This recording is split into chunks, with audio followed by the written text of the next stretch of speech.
कूजन्तं राम रामेति मधुरं मधुराक्षरम् आरुह्य कविताशाखां वन्दे वाल्मीकि कोकिलम्। रामाय रामभद्राय रामचन्द्राय वेधसे रघुनाथाय नाथाय सीताया पतये नमः।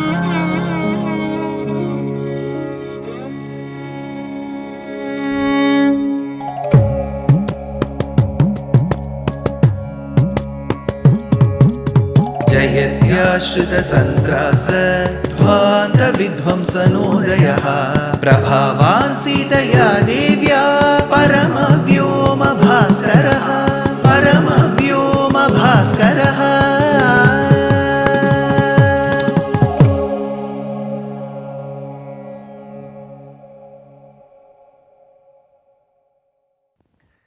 श्रीमते निगमान्त महादेशिकाय नमः. In the Ahalya's Shapa Vimochanam incident, the polymath of the 13th century, Acharya Sarvabhauma Swami Sri Vedanta Deshika, in his celebrated work called as Abhaya Pradana Saram, mentions Namastasmai Kasmaichana Bhavatu Nishkinchana Jana Swayam Raksha Diksha Swayamadhika Samindhana Yashase सुराधीश स्वैरक्षण कुपित Shapa युधवधु दृशत्ता दुर्जात प्रशमन पदाम्भोज रजसे. Rajas means dust. So the dust found on Mother Earth, which was associated with the holy padukas, the footwear of the lotus-like feet of Lord Sri Rama, fell on Ahalya and she got Shapa Vimochanam. Thereby, whether it was Rama's Darshana Matram, Rama's feet, Rama Paduka, or the dust, Rajas associated with Rama Paduka, Ahalya at the end of the day got Shapa Vimochanam. Rama brought Shatananda's father, that is Gautama Maharishi, and Ahalya together. Why should Rama do this?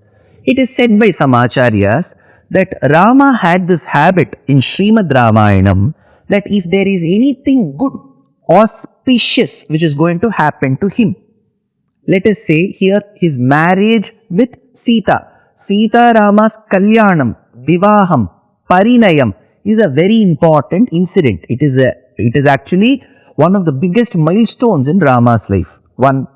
Later, after his Vanavasam in Dandakaranyam and winning over Ravana, he comes back to Ayodhya.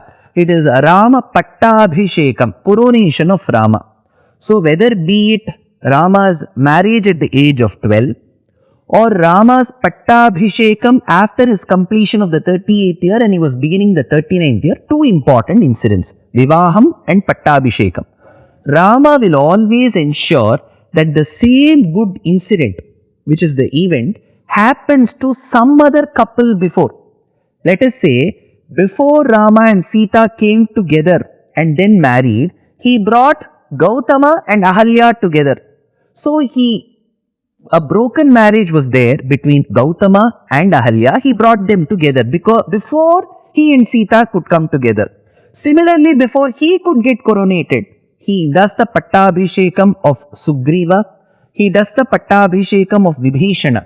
So, Sugriva Pattabhishekam and Vibhishana Pattabhishekam preceded Rama Pattabhishekam.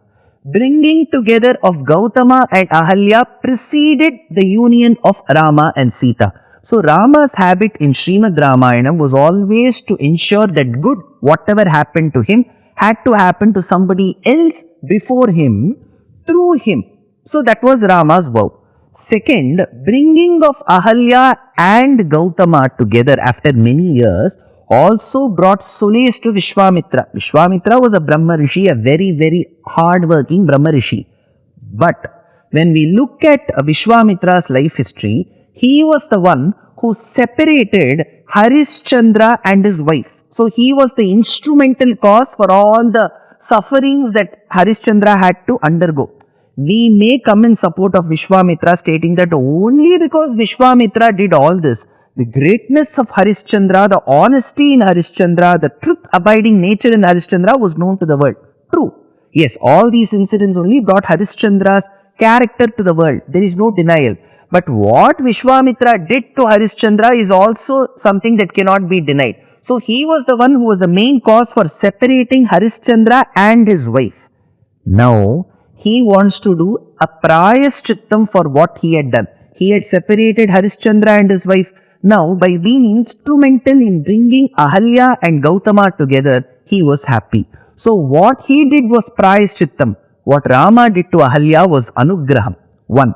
Second point, the Tamil poet gives a very vivid description of this incident. After Ahalya's Shapa Vimochanam, every time Vishwamitra Maharishi would turn back to Rama and keep looking at him, his hands and his feet, and would turn in the front. A few feet in the front he would walk, again turn back, look to Rama's face, hands and feet.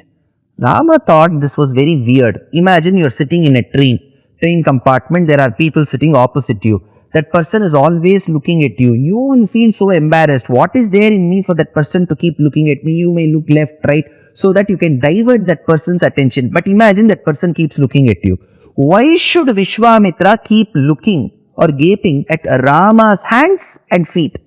To which the Tamil poet Kamban says, see, generally it is a practice in the world, be it the man or the woman. If you have to appreciate someone, encourage someone. Imagine there are children in your house, you want to encourage their talent. You may say, come here, come here, come here. I shall embrace you. I shall hug you. I shall cuddle with you. So you generally want to show your affection through your hands. You embrace. Whereas some person is tormenting you, troubling you, criticizing you, speaking bad things about you, you may say, let him come. I will kick him. So be it the man or woman, if you have to punish someone, you have to reprimand someone, you say, I will use my feet. So you say, let him come, I'll kick him. So for punishing someone, you use your legs. For embracing someone, you use your hands. This is the general agreed concept. See, I am not saying you have to kick someone, I am just saying these are incidents that we generally speak of. But in Rama's life, it happened the other way around. Through the hands that are meant to embrace, he punished Tataka. Through the legs which are meant to punish the other person, he gave emancipation to Ahalya. So hands are meant to encourage, he killed Tataka. Legs are meant to punish, he forgave and gave emancipation to Ahalya. Since Rama's acts were completely contrary in nature to the worldly thoughts, Vishwamitra wanted to keep checking his hands and legs. What magic does this man have to go completely contrary to human thoughts? So that is why he kept looking at Rama's hands and legs, it seems. That is why the Tamil poet says, Kaivannam angu kandeen, Kalvannam ingu kandeen. So this is the way our poets have imagined and appreciated Srimad Ramayanam. Now, Vedanta Deshika now takes us to the next level where Janaka Maharaja is going to meet Vishwamitra Maharshi along with the two warriors. So he welcomes. Vedanta Deshika gives this in the form of a Gadya Churnika. So when the two boys arrive, Janaka Maharaja pays his obeisances to Vishwamitra Maharshi and inquires from him, who are these two men? Imau Kumarau Bhadram Te Devatulya Parakramau Gajasimha Gati Virau Shardula Vrishabhopamau Padmapatra Vishalakshau Khadgatu Nirdhanurdharau Ashvina Vivarupena Samupasthita Yauvanau. So this is Dvivachana Prayoga. I am sure a lot of you will be experts in Sanskritam language. In Sanskritam as a language, we have one, dual and plural. Generally in most languages, you will all agree. Pen means one pen. More than one pen, you say pens. Tree. More than one tree, you say trees. This is a pencil. One pencil. Pencils means more than one pencil. Whereas Sanskritam as a language as 3. That is, pen, 2 pens, more than 2 pens. Tree, 2 trees, more than 2 trees. Pencil, 2 pencils, and more than 2 pencils. So it is ekavachanam, dvivachanam, bahuvachanam. So this is the vachana kriya in Sanskritam. So Janaka Maharaja, when he sees the duo, that is Rama and Lakshmana standing behind Vishwamitra, he addresses them through dvivachanam. Imau kumarau bhadram te devatulya parakramau gajasimha gati veerau shardula vrishabhopamau padmapatra vishalakshau khadgatunir dhanurdharau ashvina vivarupena samupasthita yauvanau. So it is dvivachanam. So why should he keep addressing the both of the warriors in dvivachanam? One reason is it is a courtesy. When there are two people coming to your house, you won't keep talking only to one person and ignore the other. Basic courtesy. Second, some of our acharyas opine that he wanted to give away both his daughters to these two capable men. So the first daughter to the first man, second daughter to the second man. So he wanted to have both his daughters married. Now, in the adjectives he has used, our acharyas have split that into two categories. Padmapatra vishalakshau, ashvina vivarupena, upasthita yauvanau. So one, Padmapatra vishalakshau, one whose eyes resemble the petals of a newly blossomed lotus. So if there is a lotus, the petal, if you see, it will have a certain shape. So their eyes were like that of that. So Padmapatra Vishalakshau, it shows the beauty of their eyes, because eyes is what that expresses. Even without communicating through my mouth, I can show through Abhinayam. People who are adept in Bharatanatya, Natya Shastram will know that eyes are used for Abhinayam. How to show anger, how to show Shantam, how to show Shringaram, love, all that you can do with eyes. So eyes speak of the beauty of a person. One, Padmapatra Vishalakshau. Overall also they were very handsome. Ashvina viva rupena, they were like the Ashwini Kumaras. Third, Upasthita Yauvanau, they were of that rightful young age where they were eligible to be married. See, generally it is mentioned colloquially that in a human being's life, be it the man or woman, there is a phase in which that person looks very handsome or very beautiful. So they were at that stage where they were looking very handsome, completely eligible for marriage. So they had wonderful eyes, overall good looks, and they had the age factor with them. Is beauty alone enough for marriage? See, just by looking at one person, he looks like some great Mr. India or Mr. World or Mr. Universe. Similarly for the lady, can you get them married? Beauty alone doesn't suffice. Then what is important? Qualities, the power, the education that is behind them. So there are three other adjectives used here. Devatulya parakramau, looking at the way they walk, the way they handle the bow, the quiver of arrows, it makes the Janaka Maharaja feel that they are akin to the Devas. Devatulya parakramau, they had the valor akin to that of Devas.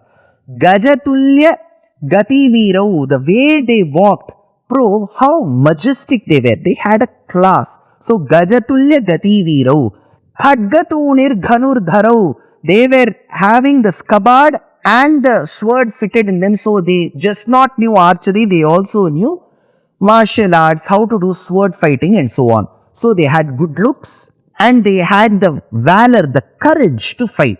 So they had the courage and beauty. Now, we need a few other characteristics. Here is where Vishwamitra gives wonderful introductions about the boys to Janaka Siradhwaja. He says, Yavedayam yadameyatma putrau dasharathasyato. Both of these warriors also come in the good lineage of Ikshvakukulam Janaka.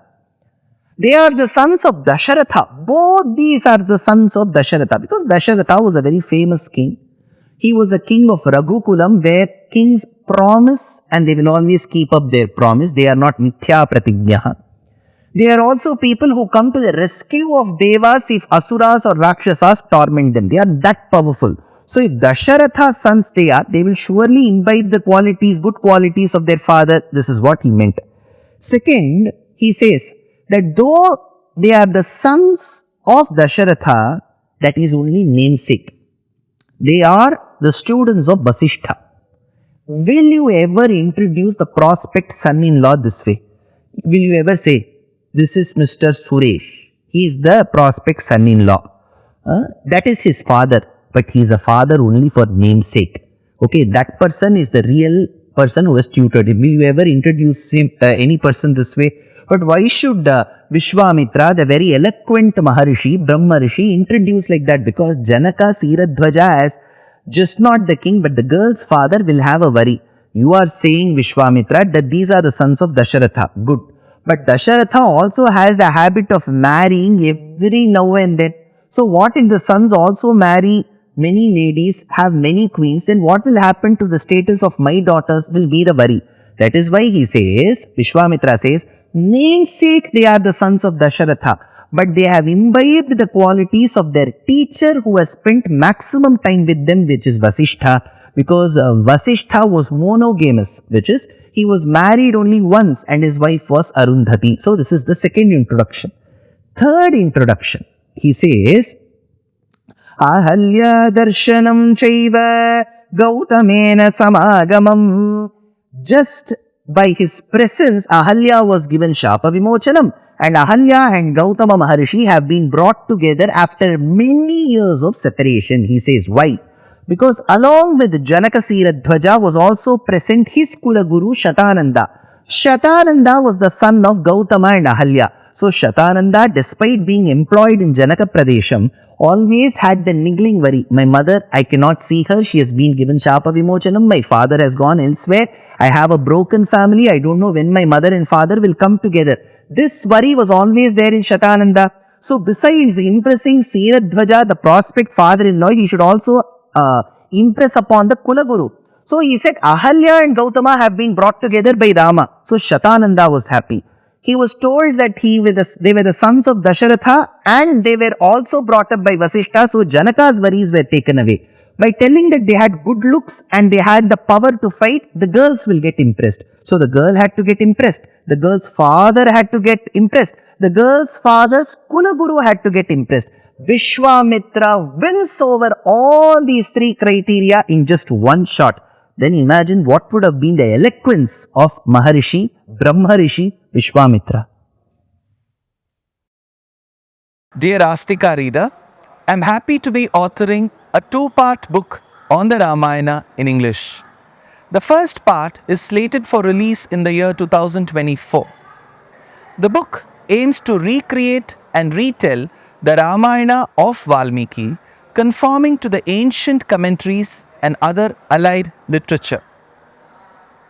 To receive notifications of the book release, kindly register with www.deshikadaya.org/books.